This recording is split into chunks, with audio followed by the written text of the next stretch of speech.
All right, I think I'm live. So, hi, it's Biz.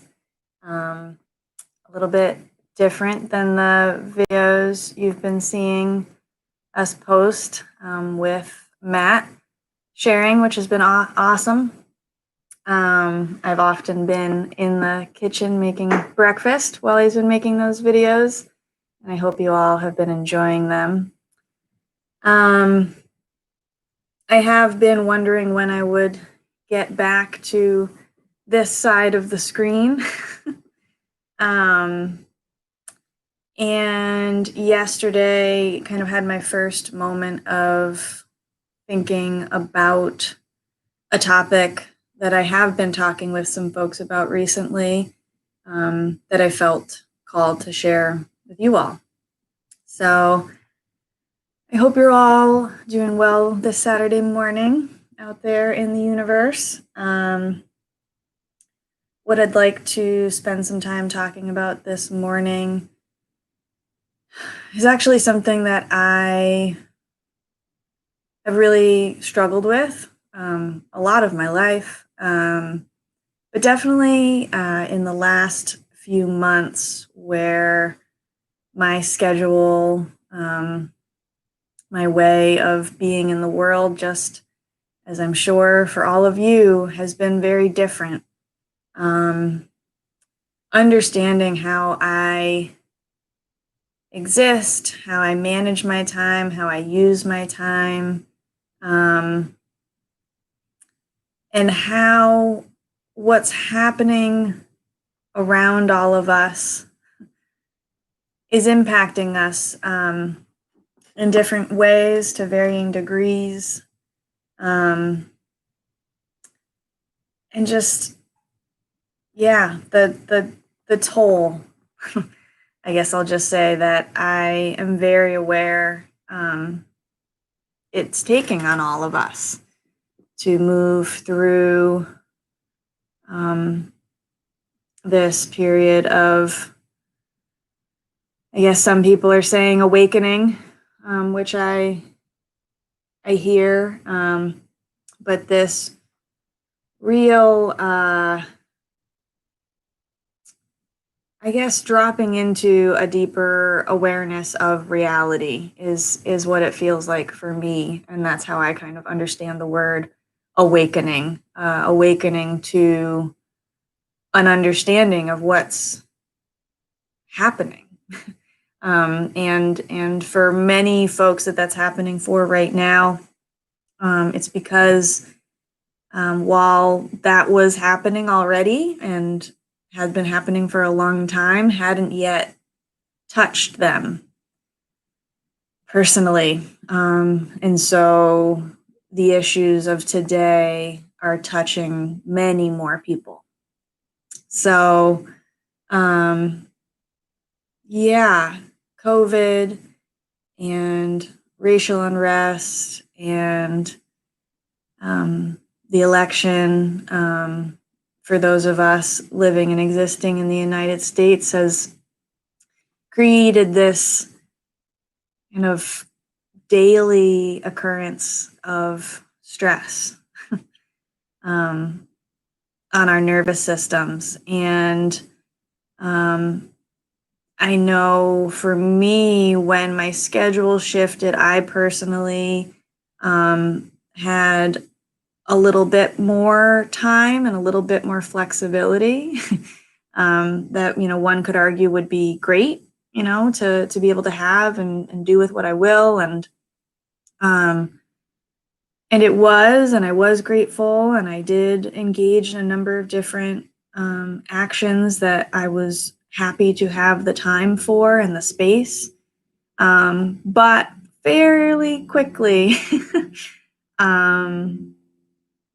I was hurting physically, mentally, and emotionally, because that time and space I had, I filled with doing of all sorts. And don't get me wrong, a lot of those things I was doing were good things. We're talking to people, we're different types of work, volunteer work, activism, having really intense conversations with folks, all really, really good stuff that I'm grateful I did, and grateful that I still do. But recently, I've recognized the one thing I don't value in the same way is not doing, is resting. And I am really grateful that in the last few months where I've been thinking about this and having conversations with folks about it, it's also been out there in the universe, and I see a lot of people talking about rest and the importance of rest. And I just, every time I begin to talk to someone about it who maybe hasn't contemplated the role of rest in their lives, I go to science first. Our nervous systems require us to rest. And the sad truth is that sleep for many of us is not restful. Those 6 to 8 hours, for some people even less, of sleep never actually achieve for us what they're intended to give our bodies, which is a full reset, a full restore. And it's as a result of how active our minds are and how challenging truly it is to shut that off. In years past, it was a regular thing for like 2 years that I would wake up at like 4 a.m. every day. And the only thing that would get me to go back to sleep was to do my budget, which is really depressing. For 2 reasons, because I would do my budget and feel discouraged. And also the idea that the only thing that made me feel like I could rest was checking in on my financial standing.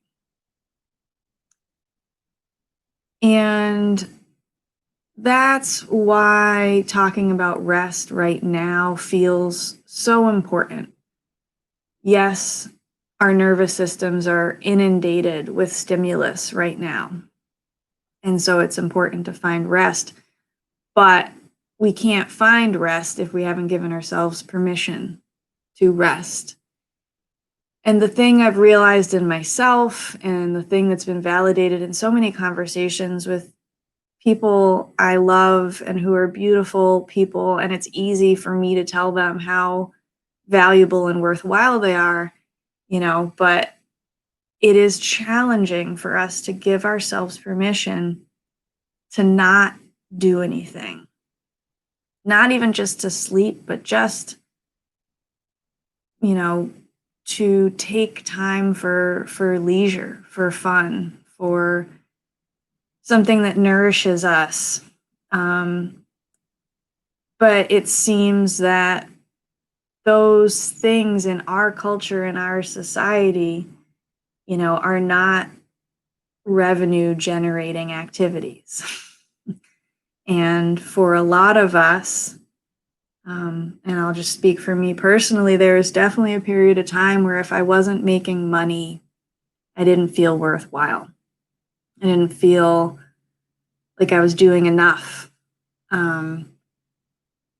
And for a long time, and that was as a result of a lot of lessons I had learned from my family and their own personal traumas around their value around work. But I was never offered really a way to reframe that perspective until recently. And in the last few months, whenever I've felt bad, felt stressed, Matt has been the one that's told me to rest. And I've like rolled my eyes and been like, ugh, it's not going to make me feel better. Like I need to figure out what I need to do to feel better. And it took several months of kind of practicing resting to find the space. And I don't mean, you know, a physical space, though cultivating a physical space where you feel comfortable resting is great. But for me, it was cultivating a space inside of myself where I truly chose to rest because I am good. I am worthy of rest, and not because I just did X, Y, or Z, and so now I can take a nap, but because I'm a human in the world moving through what I'm moving through. And if I don't feel good, just like if I were sick, I would rest to feel better. And I would take that rest however I was feeling called to. And I would, engage in it from a place of, not deserving it, not having earned it even, but it just being kind of a biological right of mine to rest. As an animal, animals rest, particularly if they're not feeling good or if they're injured. Matt always reminds me that animals don't feel bad for themselves. They don't spend time, being down on themselves for the way that they didn't, gather as many nuts as they should have, and I always think about how, animals aren't, I don't think, although I can't say for certain, but I don't believe animals compare themselves to others as much. And I know for me, that's a huge part of why I don't let myself rest, is because when I go on the internet, when I go on social media, I see what everybody's doing. I see what everybody's accomplishing. Nobody takes selfies while they're sleeping, although I wish they would. I wish we would have more conversation about how we're resting. And I do see that happening more lately, which, like I said, makes me happy. In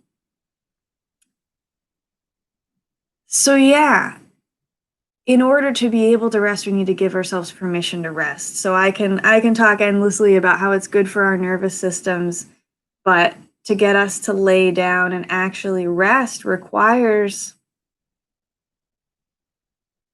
just permission. And, so this video, if you're watching this and you need a source of permission from outside of yourself to start with, count me in. I, Biz Hallett, give you permission to rest. And the thing I want to say about it is what I said to my dear friend the other day is, if you take the time to rest today, you are a badass. Badasses don't just do. Badasses don't just make. The change and the transformation that occurs in the world by way of people is largely in part of their wellness that they bring to it, their strength, their energy. And all of that is reliant upon rest. Eating well, hydrating, hydrate to dominate, and resting. And not just sleeping and saying, yeah, I slept last night, but resting. Actually getting a good quality of sleep. And now, for a lot of us, just giving ourselves permission, or me just telling you should do it, is not going to be enough. and so that cultivation of the physical space could include a number of things that support your body and your mind in finding rest. And those things will be different depending on who you are and what resonates for you, whether it be music or guided meditation or tea. I've been taking powdered magnesium in the evenings. That helps a lot. And it depends on what you have access to. And it depends on the conditions you're living in.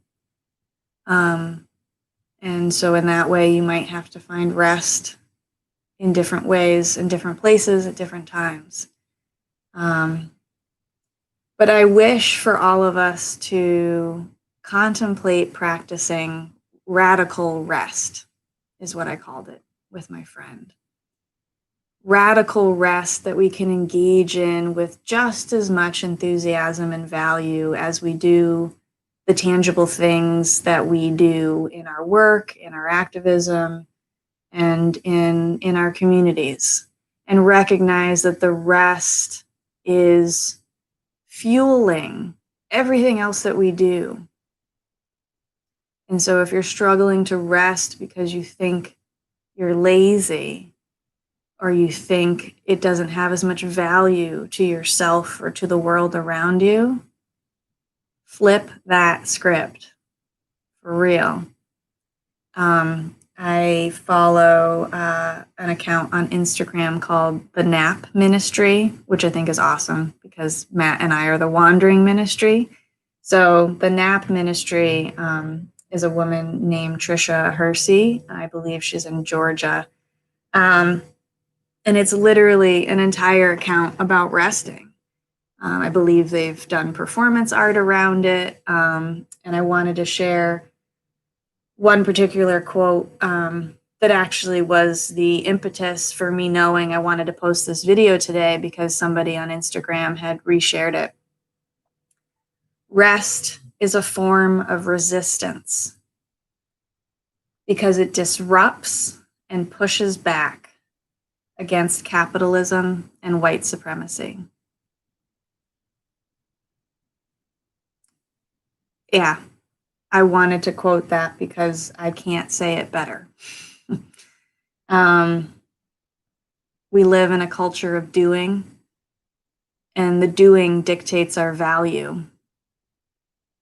But the doing, for a lot of us, also has the ability to kill us. And we need each and every one of us with each of our skills, with each of our personalities and characteristics to be well and rested as we move forward through this month into next, through into the next year, and into whatever comes beyond then, that all of us, I think recognize we don't know what it looks like. And perhaps that's, partly the source of anxiety that causes some of the struggles with rest. But what I feel very strongly, what I feel deep, deep down inside of me is that if we are rested, if we are taking care of ourselves, if we are disrupting and pushing back in all the ways that we can, including by resting, we will be better prepared for whatever comes when it comes together. And we need as many of us as possible to be well, to feel good. That's another form of resistance that I've been trying to connect with this year, is that whatever I need to feel good, me feeling good, feeling strong, is an act of resistance. Because I spent a long time in that grind, spent a long time working and hurting myself with my work. If you're blessed with work that nourishes you and you love, that's awesome. And do it. I'm not saying everybody shouldn't work. We all need to work. I'm just concerned about how it makes us feel, particularly, as I said at the start of this video, within this bubble of stimulus that is uniquely structured to hold us captive in a state of anxiety and in a state that's just crushing our nervous systems on the daily. And so part of our work is to rest. And I hope that even in me saying this word as many times as I've said it in this video, maybe influences your algorithm, that you start to see more and more messages about rest, more and more people speaking to the value of it in their lives and in their work and in their professional experience. And yeah, make your bed super cozy. Get out into nature and breathe. And just where and when you can, recognize that your rest is a radical act. And I, for one, am grateful to you for resting. I also said to my friend that in her claiming rest as a radical act, in her choosing it, in me seeing her choose it, strengthens my ability to choose it where and when I'm given the opportunity as well. And yeah, that network, that community of people who know that this is true and that it's important feels critical at this time. And I want to be well. I want you to all be well. Thank you so much for tuning in this morning. I believe Matt will be back behind the screen recording on Monday, and just want to reiterate what I know he's said a number of times, which is, if you've watched all the way through to the end, thanks so much. Thank you so much for listening and for being and for resting. It is Saturday. For those of you who are not working today, I hope you find ways to rest. And if you are working today, thank you for your work. And I hope you too find space and time to rest. You deserve it. Thank you so much. Have an awesome day.